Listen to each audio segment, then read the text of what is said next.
This is me.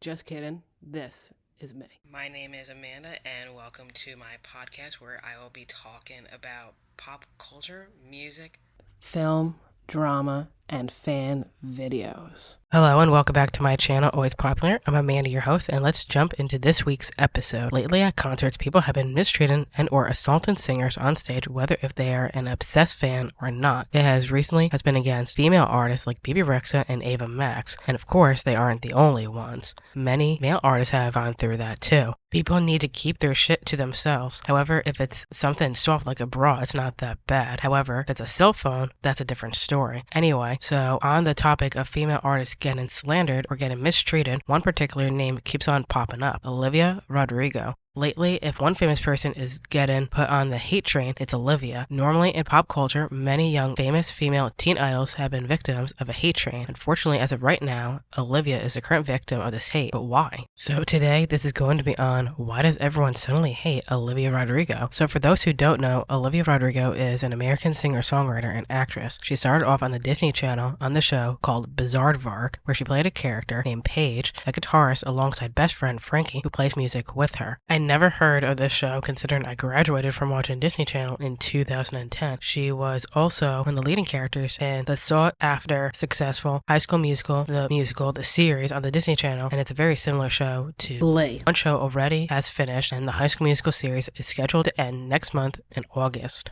In 2020, she got signed onto Interscope Records, then her life shifted when her debut single, Driver's License, dropped early January 2021. The song broke records on streaming services like Spotify and went #1 on Apple Music. She had her first #1 debut single on the Billboard Hot 100. Of course, around the time she was blossoming on the scene, she gained massive media attention, new fans, and of course haters, just like any other new female teen idol. But why is there so much negativity around her name now? Is it a marketing tactic to get her more popular, or is she a victim of real hate? Let's dive into the drama. First of all, when she first came out, people noticed and heard similarities to her music and other artists' music, particularly Ann Paramore and Taylor Swift. When the song Good For You came out, immediately I heard Misery Business. Any fan of Paramore, even myself, would say immediately that they sound alike, and to the point where people believed that the band should be credited for her song. So with this comparison, things got out of hand to the point the band actually got credited for it a year later after its release. So here's both songs if you'd like to take a listen.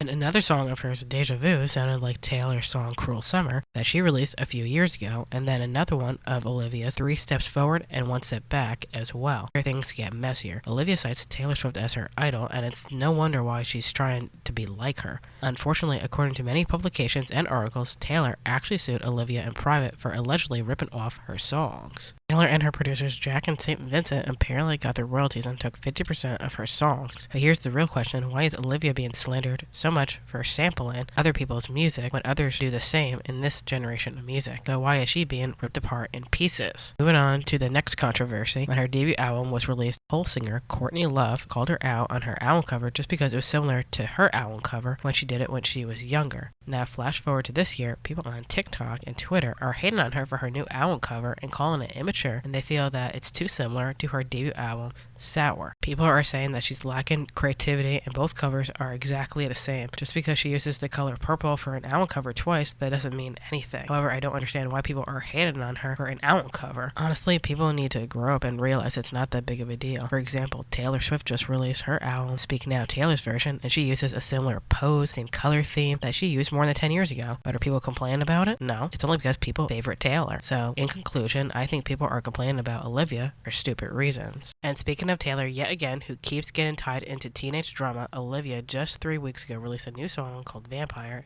and there already is some drama centering around who the song is about.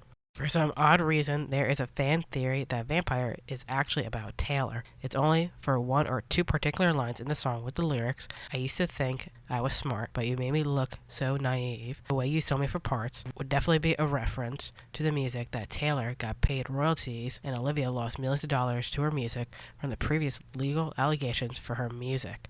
And also, people assume something happened behind closed doors between Olivia with Taylor just because Olivia doesn't mention her anymore in interviews or barely mentions her at all. So, in conclusion, who really knows what her songs are about? At the end of the day, Olivia might come off as a ripoff artist, but is she really? What did she deserve to have so much controversy in the early years of her career? People need to lay off and leave her alone because every new artist has to make mistakes and learn from their career. And at the same time, she does need her own sound and not sound like 3 other artists that I grew up to. Hopefully, she'll stop getting so much hate if she was a bit more original and had better producers. What do you think about Olivia's music, and do you believe she deserves the criticism? Once again, thanks for listening and watching, and you'll hear me in the next episode.